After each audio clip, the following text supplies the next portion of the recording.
Hey, I'm Zach. On this episode, we're going to address all the problems that people think are going to happen when our autonomous driving future arrives. Next on Now You Know.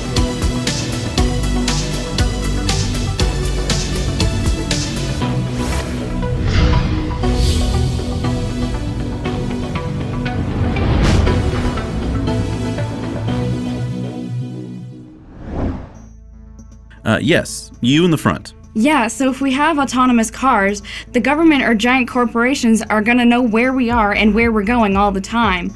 I don't want the government to know where I am all the time. Privacy is an important concern. Unfortunately, the cat is out of the bag with that one already. Do you carry a cell phone with you? Yeah, of course. Well, then you can already be tracked if someone wants to know where you are badly enough. Next problem? So you want to trust autonomous computer cars to decide who to kill in an imminent accident? Ah, the moral dilemma question. The age-old question of what to do if my brakes stop working. Do I drive into a couple crossing the road, or a mother with a baby carriage? Yeah, how's the computer gonna decide? Well, first of all, you have to understand that autonomous cars are going to get into far less accidents than humans. There were over 1.3 million people killed worldwide in road accidents last year alone. Autonomous cars will be safer by many orders of magnitude. They don't drink, they don't get sleepy, they don't text, etc. But if an accident is imminent, we, people, will program the cars to make the best moral choice. For instance, we can program the car to hurt the least number of people based on the data that it has. And the cars will learn from past accidents which course of action should lead to the least harm. Will it be perfect? No. Nothing in life is perfect, but it will be many orders of magnitude safer than what we live with today. I own a car dealership, and in your previous episode you said there will be 90% less cars on the roads, and that people may not even own cars anymore. So what's gonna happen to me and my employees in this autonomous driving future? We're all gonna lose our jobs. Yeah, I work in a car assembly plant making Chevy trucks. Yeah, I'm a truck driver. Am I gonna lose my job? Yes, you probably will. But that is true throughout human history whenever a new technology is invented and gets adopted and disrupts the old technology. In the 1700s, for instance, rope makers used to make all the rope by beating it with wooden clubs all day. Then along came the Industrial Revolution, and machines made rope. The rope makers lost their jobs, and they were forced to adapt to survive. Did you really expect that you could do the same job for your entire life? Those days are pretty much over no matter what field you're in. You either adapt or you get replaced. But if people are gonna lose their jobs because of autonomous cars, then we just won't stand for it. Yeah, screw autonomous cars. I won't buy one. That's an important point.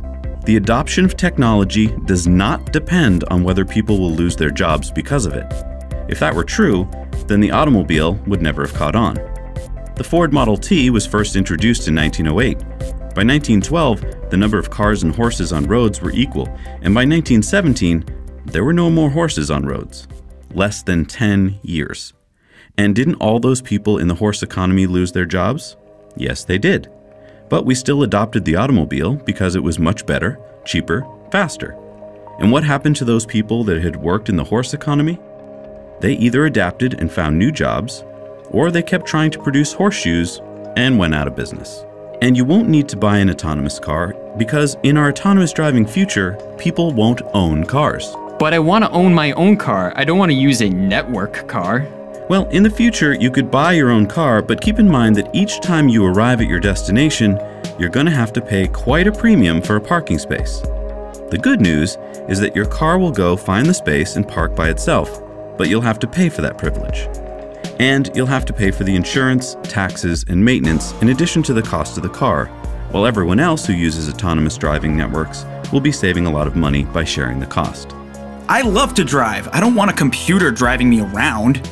You won't be able to drive on most roads, but the good news is that there will be areas where you can drive, kind of like amusement parks for driving. Fun roads with no traffic where you can drive fast without the fear of crashing because the car you're in will be constantly watching out for you, protecting you from getting into accidents, while you drive to your heart's content. Because let's face it, when we see cars and car commercials, they're almost always on closed courses, and that's what we dream of doing, not sitting in bumper-to-bumper traffic.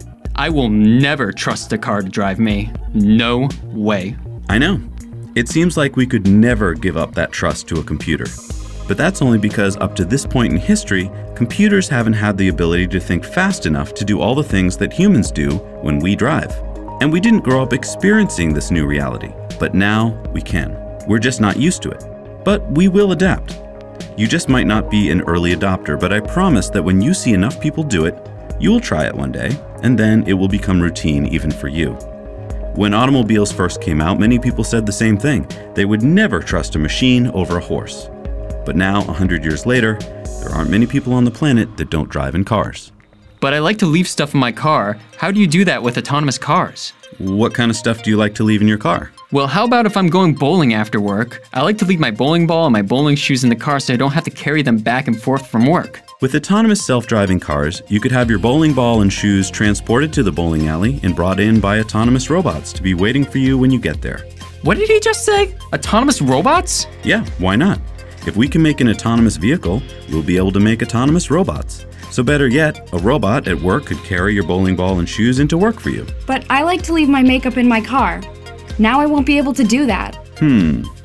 I can think of a possible solution. Maybe the car that drops you off at work can coordinate with the car that will be driving you home later and can transfer belongings between cars. Or maybe storage locker stations, like what you find at train stations, will become popular and autonomous robots can temporarily store belongings in them. Or maybe autonomous drones will transfer items for us. What if the autonomous car you're driving in breaks down? Or, gets a flat tire? Well, this will be a lot better than it is now. Today, if this happens to you, you call AAA or a tow truck and have to go with your car to a service center and wait for your car to get fixed, which could take a long time. In the future, another autonomous car will get you almost immediately because it will be dispatched by a supercomputer that can send the car that is able to get to you the fastest. And the car that needs repairing can be picked up separately by an autonomous tow truck. And, oh yeah, because these will be electric autonomous cars, they will break down very infrequently compared to internal combustion cars because there are far fewer moving parts.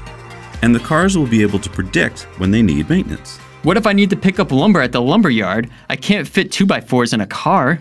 There will be autonomous box trucks, vans, flatbed trucks, even 18-wheel semi-tractor trailers, all different types of vehicles for different purposes. And the cool part is, you won't even need to go to the store to get those 2x4s if you don't want to. You can have them brought to you autonomously. What about security? I mean, if someone hacks into your autonomous car, they can drive you off the road or drive you into some remote location, and then people could be waiting there to rob you. Security is important, but it's important to understand that your car can be hacked right now. Most cars today, in fact, are drive-by-wire, meaning that the brake pedal and/or the accelerator pedal send digital signals. They no longer connect with physical cables. So, a hacker could remotely unlock your car or tamper with the car's controls and crash your car. So security will always be an issue. We'll need to make sure that these computers are secure, just like we need to make sure that your bank's computers are safe, or the airliner up there can't be hacked.